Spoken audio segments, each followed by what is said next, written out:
Hello everybody, back here again for our vlog a day, and today is Saturday the 8th, and today was a lovely, beautiful day to be alive. Got this morning fairly early, got the dogs taken care of, got them outside, got in the hot tub for a little bit, bringing the dogs back in. Their feet were covered in mud and stuff because of heavy dew. The ground's still pretty damp here, hasn't really dried out much, so the overnight dews are getting the grass in the yard really gross, and then there's a lot of extra debris where the grass died off and stuff, and flooding my backyard and all that good fun things. So had some really gross puppy feet, so I tried to get them wiped down best I could before I brought them in. Ran over, fed the cats, had to go feed them. So basically got that taken care of, got back, got all the dogs fed. One's got to have eardrops, and he had a problem in one ear, but they're giving him eardrops in both, which is dumb, but his dog does not like the eardrops at all. So definitely having a hard time getting that done easily, so but got it done. That's all that matters.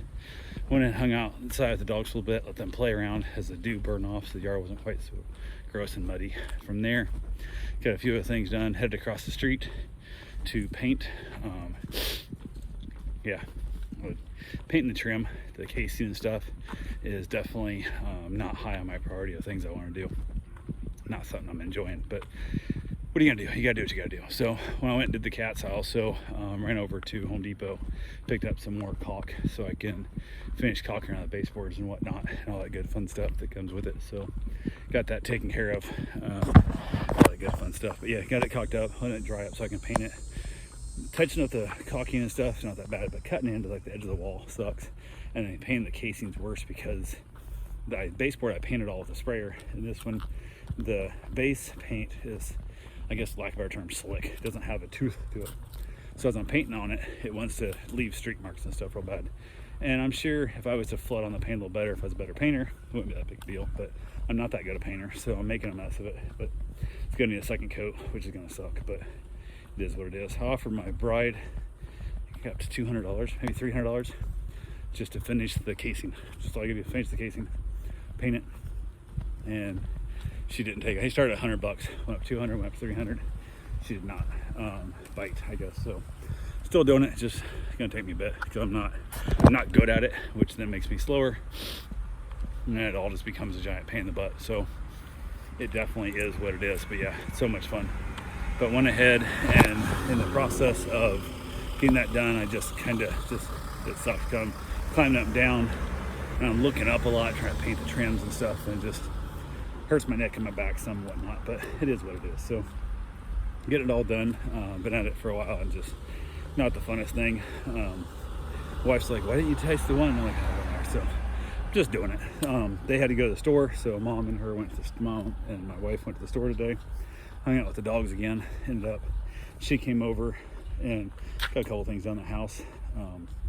Went and got my run in. She said she wanted to go up to Daytona for her celebration dinner for this week for her dieting, and she wanted to go hit the Chinese buffet up there that we couldn't do last week because I had no power still. So I said, absolutely, make it happen. What do you want to do? She said about this time, reached out to a friend of ours, see if she wanted to meet us up there, and she said she was working, whatever, but she'd be off. She probably would. That's what time. I said, well, this is what we're thinking. So then after I got my run, heading back, got my shower, I said, well, this is where we're at. We're going to take off here shortly, but we can stop by your dad's house, drop off a bunch of stuff we had to drop off in Port Orange if you'd rather do it later, or we can drop stuff off afterwards and whatnot. And then she said she was not going to come at all. She had something else, whatever she's going to do. And I said, okay, whatever. So second time now, fell through, but it is what it is. So things happen, and it's all good. So went ahead and got up there. We stopped by her dad's place and dropped off all of his supplies. My wife wanted to take the Corvette, which I'm all for. I have no problem at all with that. I'm driving it whenever I can. So we head up, dropped all the stuff off there. Her dad's head on up to the buffet. Rolled the windows up, locked the door, top down, because my thing is, if the top's down, doors are locked, so you gotta jump over and I gotta do whatever. Top's up, doors are unlocked, almost always, because it's cheaper to have them steal my garage door opener and whatever other garbage I'd have in the car than it is to have them cut my top open. And that's way too expensive. And that's one of the things that I kind of live with in life with convertibles. I just assume at all times my convertible is going to be unlocked. So that's just how I live my life. But I went ahead, locked the doors. I parked actually right front. Normally I'd park way off in the back, but it's not the best part of the Daytona.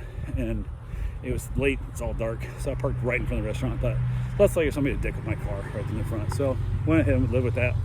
Got it all done and went in, had a wonderful meal, super packed and full of people wearing goth. Holy crap, tons of goth wear up there. Like, it's employees and tons of customers. I'm like, damn, is Daytona that much of a goth city?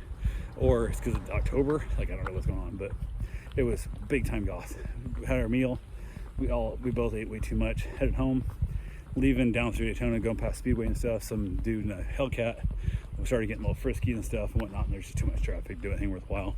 And he's romping on it and stuff, and I'm just kind of driving along, having myself a good little time, and kind of getting on a little bit here and there as well. And then kind of opened up a little bit, getting onto the on-ramp, because he had jumped way out and cutting in and out of traffic, and I wasn't dealing with that crap. I stayed in my lane and just kind of played around a little bit. Going up on the on-ramp, he's, romping on ahead of me and stuff, and I'm making a little bit of noise and driving a little bit fun, but nothing too bad. It's just that you drift back a little bit, you punch it, so you get going, 15 mile an hour faster than the car in front of you. You put on your brakes, you wait, you give more space, and do it over and over again a couple times. Got up on the interstate, kind of jumped out there, and it finally cleared up. There was a little bit of open space, and we jumped up into the triple digit, but not we're like really ripping into stuff, but had ourselves a little bit of fun. I was just had back off it, and then we hit a bunch of traffic and stuff, and we pulled back in, and then it opened up again, and I didn't go at it. I just kind of sit there and stuff, and kind of looked at our wife, and I'm like, what, nothing? Like, I don't get an attaboy or nothing for not driving like an idiot and not acting like a fool? And I look at her, and I'm like, she's actually scared. I'm like, what? Then I realized the fact that she thought I was acting like a fool and was actually freaked out by my driving. And then said she thought about it, goes, but I trust him. He knows what he's doing. He's driven a lot. He's da-da-da-da-da. So she actually settled down, but for a moment, she really was freaked out. I felt really bad about that because I don't like freaking her out. That's not what I do. And I was doing stuff, so we kind of chatted a little bit. We got talking about other things. And one of the things I'd heard on a podcast earlier today was a statement called passive suicide. Passively suicidal is what it's called.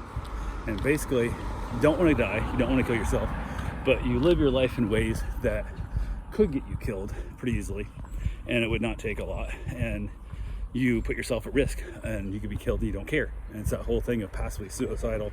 And I realized it hit me hard. And I realized I lived my life that way. And I ride motorcycles without a helmet. I used to drink and drive on a regular basis, all kinds of dumb stuff I didn't give a shit about. I have used the excuse numerous times in my life, when it's your time, it's your time. Motorcycles without a helmet, it's open or closed casket. Like, either way, you're dead. Helmet's just gonna protect your face. Like, I can do shit. Got hit by a car a year ago on my motorcycle, no helmet. Got all fucked up. Head wasn't hit. I didn't hit the ground with my head, which got lucky. Still ride without a helmet. So I'm on a constant basis of, if I was to die, it's not considered suicide because it was a motorcycle accident or whatever. And it's that whole thing of, really, that's where I was. So we talked about that a bit on the way home. Pretty deep. I didn't get into it too much because I'm afraid of what I might I don't know, too scared to look into my soul that deep into that whole process, but it is what it is there. And then we got back to the house.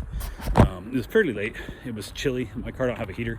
There's no heater in my car at all. I have air conditioning, but don't have a heater, so we were kind of a little bit chilly coming home, but it wasn't too bad. I was able to get a couple other things done in the process, and got here, headed outside with the dogs, played with them for a little bit. My mom headed to bed because she was waiting up for us to get back, and all that good fun stuff that's included. And then from there, we headed outside, had myself a nice little cigar with the puppies, and wrapped it up and called it a day. So that's all I got for right now. I will talk to you guys tomorrow. Have yourself a safe, wonderful day. Thanks for watching.